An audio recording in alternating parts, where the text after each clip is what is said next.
This is so annoying. As you can see here, I have a successful run, and it's Cruci 17, which is pretty tough. But unfortunately, I did not successfully record it. I had issues. And yes, so immediately, as you can see, Area 1, no stop. So why does that show up? Oh, I see this showing through the screen. That's a bit weird. Anyway, first fight, I actually realized that I could pick up an orb and instead, build up myself with this elite. And instead of going to, I believe, this elite, it could have been a shop. However, I decided that, I'd just skip the store. So I skipped the store and decided to pick up a ball lightning as my first orb. Now, ball lightning generally is going to help you out a ton for the elite, and it's generally just really good on Fermenter. So I was hoping it would be really good. Unfortunately, I got it level 3 before the elite, and then the elite was Minotaur, which really not that helpful, especially more so since I just found a Grinding Monstera, which is really lucky. This one was just completely insane though. Grinding Monstera gave me so much max HP. As you can see, I have 246 max HP, and that's not that's not it. Like, it's just there's so many damage mitigation sources here as well. Anyway, I went through, picked up a whole bunch of passives. Apparently, I got a sash pretty early on as well. Not complaining. I got a sash from the Minotaur. Ambi from here. Ambi was nice. Just able to thin through my deck. I didn't really have that many good orbs though, so it wasn't that necessary. Later on, it was obviously very helpful though, as it always is. Yeah, then we managed to find Salt Shaker, which Salt Shaker plus Grinding Monstera, absolutely nuts. Anytime you can find those two, yeah, pick it up. They were basically made for each other. Well, Salt Shaker was made for Grinding Monstera. Grinding Monstera, not so much. Recombobulate is just a really, really nice AoE passive. It looks like I got that once I beat Slimes. Yeah, no, I had to fight a slime drop and a slime. No, two slime drops? I think it was two slime drops. And yeah, Recombobulate was a really nice pickup, just granting me access to some more AoE because I really didn't have that good of an AoE. At that point, I've picked up a Jack-o'-lantern actually. Had I yet? No, I hadn't picked up a Jack-o'-lantern yet. What I did have was a level 2 Rubborb, I believe. Anyway, so I entered Slime on about 60, 70 health or something. Maybe it was lower than that. No, it was around 60, 70 health. And it was really a rough fight. I didn't have many upgraded orbs in my deck, as you can kind of tell. And I was one hit off of dying, which also means that my sash hadn't procced yet, which was unfortunate because, getting a sash proc would have been really, really ideal. Anyway, boss passives, there were some solid options, but, there was Machuska Shell, so I took the Machuska Shell because Shell is just one of the best boss passives in the game. It's just so, so good. And then in Area 1, the first fight I had, completely destroyed my health. It brought me down to about 20 health, and that's with gaining off of Grinding Monstera. So at this point, I was just like, alright, I'm probably going to try and force my sash. And then I get to this fight, and I drop down to like 8 health. And so then I'm just like, alright, 8 health, whatever. Let's just int. So I did that. I'm sitting at 4 health now, and with my sash active. Then the next fight was kind of annoying. It was actually the one of the worst ones it can possibly be. 2 totems with 2 mages and an archer. So 2 archers and a mage. And yeah, I had to go really aggressive. I just managed to kill them so they didn't kill me in time. And then I pressed the heal button and upgrade button, trying to desperately get my health back up now that the sash had finally been procced. Because the thing is, I had so much max HP to work with, thanks to the really early Grinding Monstera. And I was really hoping that, now that I had the sash, I wouldn't face too many forms of damage. Anyway, still was nice. I managed to pick up Cookie, which is most notably probably the best passive I picked up. Some scaling from Refreshicles, which is nice. Basically, it's not bad, and nobody really cares about this. Then a few fights up in the store. I guess it took me a while. Probably, where did I get the intentional oboe? I think I got it from the treasure chest. Yeah, I got the intentional oboe from the treasure chest, and I was like, sure. Intentional oboe at that point was absolutely insane. Because at this point I'm having all incoming damage, I have a very high max HP gain, I have some level of health recovery, and now that damage is further being decreased by 1, that's really, really valuable.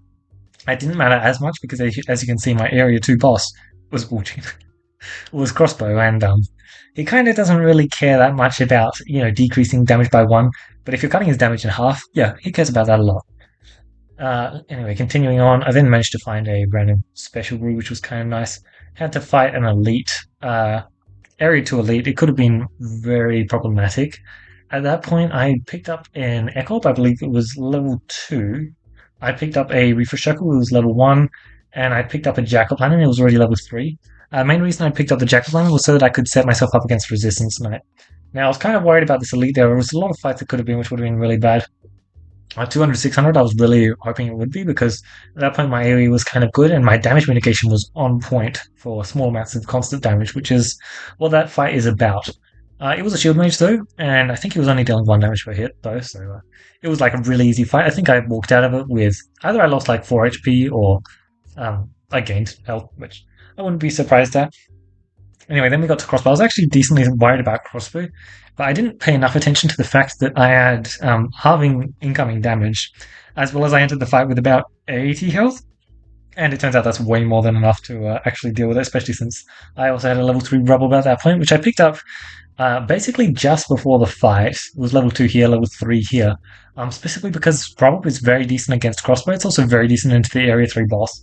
So picked it up for that as well, and it proved to be just really good for the rest of the game once I picked it up.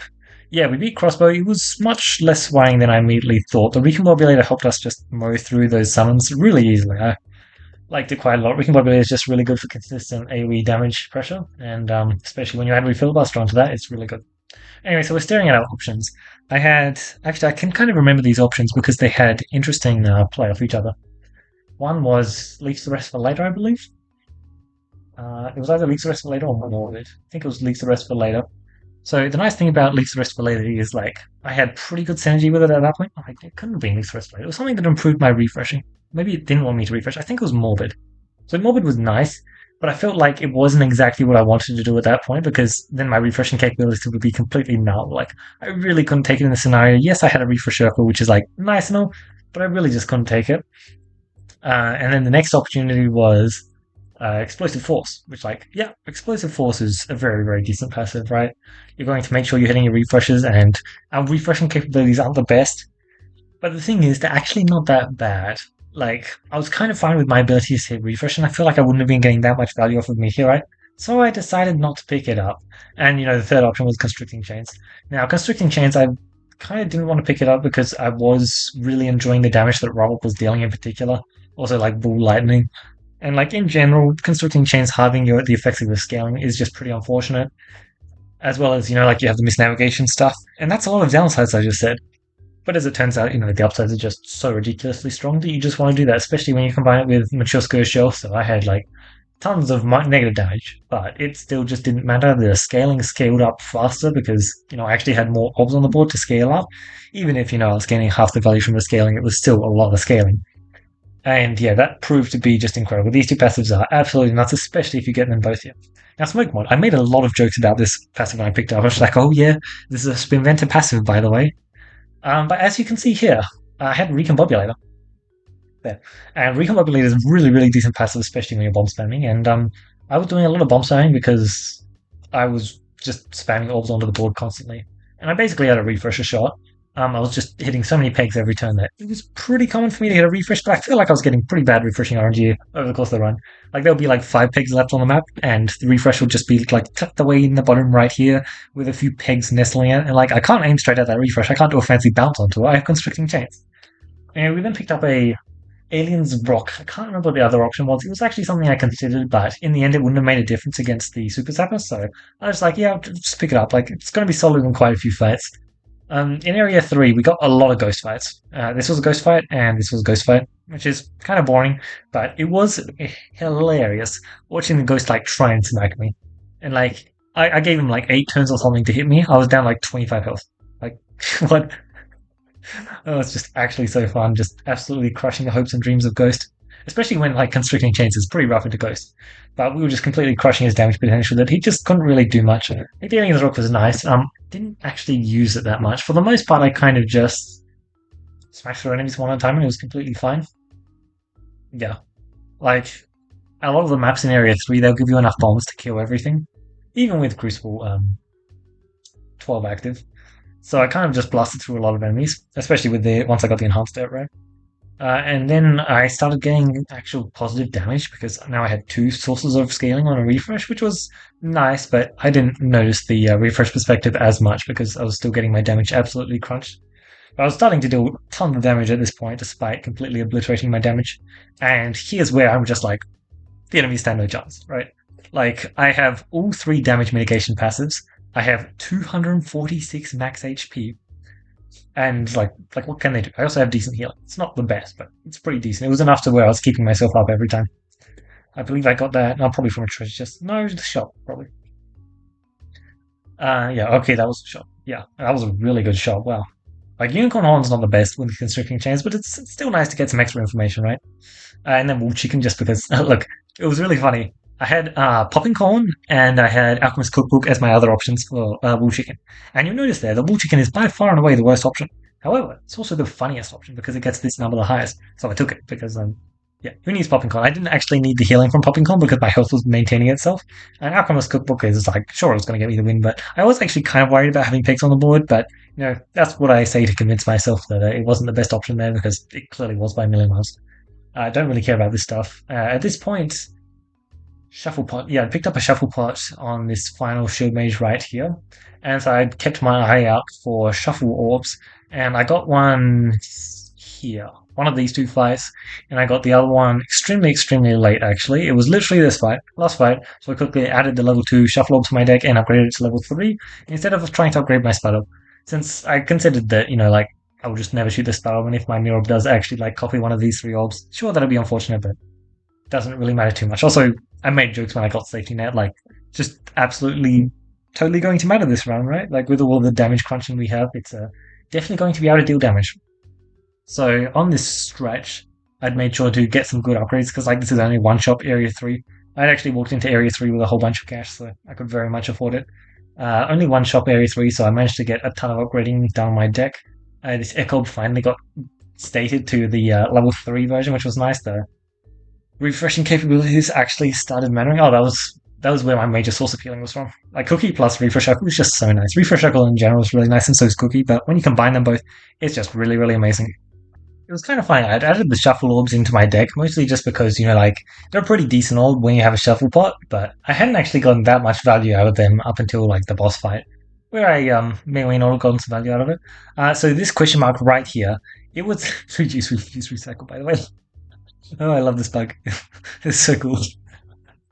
Yeah, this was just like, would you like to delete half your deck or add a mirror to your deck? So I'm sitting here, I'm just like, look, these three orbs are garbage, but I can't remove this one. So I've got two garbage orbs in my deck, and like, this is a fine remove. This is not fine, honestly. I think this is a really good orb into Super Sapper. This is a really good orb into Super Sapper. This is a fine remove. I really want this for Super Sapper, and this is like very decent for Super Sapper. So I was just like, it's not really worth me removing here. So I kind of just went with the mirror orb. And the thing is, I had ambidextrous, so like I can kind of just mow through any bad orbs if it decides to copy them. I think I got lucky. I can't recall exactly what it copied. If I had to guess, I think it was a Jack o' Lantern or a Switch orb. But yeah, I can't exactly recall. Silent Light Bounce. Never actually really look at these stats that much, but yeah, 246 max HP. Now, the really funny thing about 246 max HP, which I'll get to in a second, God, that final fight was just absolutely disgusting. Like, I've never really had a run like this before, and I'm so mad that the recording failed. God. Because it was actually such an interesting run. But I've never had a run like this before, where it's just felt so completely like in control. Like there's nothing the enemies can do. Like literally nothing. There's nothing I'm scared of. There's like nothing that I think. There's nothing that I like really want to add to this run. And it's not even that crazy of a high roll orbs wise. Like a lot of very decent orbs. Some of them like extremely decent, right? But like nothing that you would usually consider to be like completely, completely busted. Mostly just the fact that like we actually found like max health and damage mitigation sources, which is a really big deal. Anyway, so we get to the Super Sapper fight. Shot number 1, I believe we're shooting like a ball lightning or something. Ball lightning or a shuffle. I think it was ball lightning. And it does amazingly. Goes everywhere on the map, pops a bunch of bombs. Does about 1500 damage, I'd say. Anyway, so I shoot the next few shots. Some pretty decent stuff. I did make the mistake of shooting a shuffle orb on like a pretty mediocre shot when I should have just discarded it instead to get the reshuffle and then shot the next orb. Anyway, at this point, I'm just like cruising through the fight. I've barely lost any health. Actually, I don't think I've lost any health. And if I did, like, I would basically immediately regain it. I've shot a refresh circle at least once, which means there's some slightly extra refreshing power on the board, because one thing these passives certainly are lacking is actual refreshing power. Like, you look at the refreshing power here, and it solely comes from these two passives. Like, sorry, these three. That's it. And printing one plus one refresh per turn, as well as, like, these two, it's not exactly what you're hoping for, because while these are increasing your refreshing power, they're also just mowing through pegs generally. which may or may not make it easier or harder to get to your refreshes. But yes, our refreshing power wasn't the best, which is why refresh circle matters. At this point, I look up, and the boss is on like 2,500 health or something. He's been knocked down quite brutally, right? And he's also got 46 blind. And I'm just like, wait, 46 blind? So not only are we decreasing his damage to basically zero because of all the damage reduction slimes on the board, because of Sash Focus, because of intentional oboe, but we're sitting there with 244 max HP, and he's got a 46% chance of missing every shot. It's like, what? Anyway, so then he's on like a bit below half, basically 40% of his health, and the next orb in our deck is Rubborb. So we shoot the roll. And it does roll things, flies around the map, gets around like 4k damage, gets him up to like 56 blind, which just like lucky for him he died, right? Like you don't want to be dealing with 56 blind, not being able to deal any damage. Like I'm still at full max HP. But yeah, the Rubble just finished the run for 4k damage, and yeah, that was just a Cruci 17th Memento run, which like Cruci 17th Memento, not easy. One of the main reasons why I did the run is because I was really enjoying my like Spin Meta tournament, sorry, journey that I did where it started ever since Spin Meta came out, which is ages back. Oh my god. Um, and yeah, I've just been slowly making my way through the Crucible levels. I think I did cap out at 7, back when 7 was still the maximum. But yeah, it's been a while since it's been at the maximum, and it was fun taking it to the maximum. I kind of wanted to relive that a bit. It's just Cruci 18 and Cruci 20, very not the fun, not the fun ones. Like I really didn't want to play them, and this run still came with its trials. This was it felt very lost at some points during the run, and then about halfway through Area 3, it just felt unusable. It was just like nothing the enemies could do, and I was just kind of obliterating through everything, and I was getting some amazing shots off. Jack O'Brien was actually really good in Area 3 for me. I was really impressed. And in particular, one of the things I absolutely loved about it is I fought a Mimic in Area 3. And that's always nice. Mimic's pretty rare. One of the things I've never done versus Mimic is pop, either all of the pegs on the map or collect all of the gold on the map. It's just not something I'd ever managed to do. Anyway, thanks to the power of Jack-o'-lantern with, like, infinity Jack-o'-lanterns on the board, I just managed to collect all the coins on that, which is cool. That's where I got one of my rare passives from, probably the Alien Stroke or something. But like overall, that was just an absolutely insane run. I don't think I've ever really gotten that much damage mitigation before. Like especially as well, like 246 max HP on a non-custom run without Basalt Totem, or what's the Bowden one that increases max HP? I don't know, the one that's like reasonable right now. Like I've never really gotten this much. You also like basically can't find this much damage mitigation except on this one class. Because it's either Peglin or Memento if you want access to the subtraction reaction. And let me tell you, subtraction reaction is actually just really good into Area 3, as well as really good at improving your boss passive options. But overall, any of the damage reduction passives, both taunts, Slash of Focus, technically. So it's like technically not a good passive, but also like the most amazing passive ever. It's pretty funny. It just depends on how easily you can proc. And we got away with procking at this one, which is what made it so easy. Like all 3 of these damage mitigation passives are just so amazing. Technically 4. I'd argue the Grinding Monster is a damage mitigation passive. It's like, it's heading it from the other direction, right? That's the thing. But yeah, it is basically a damage mitigation passive.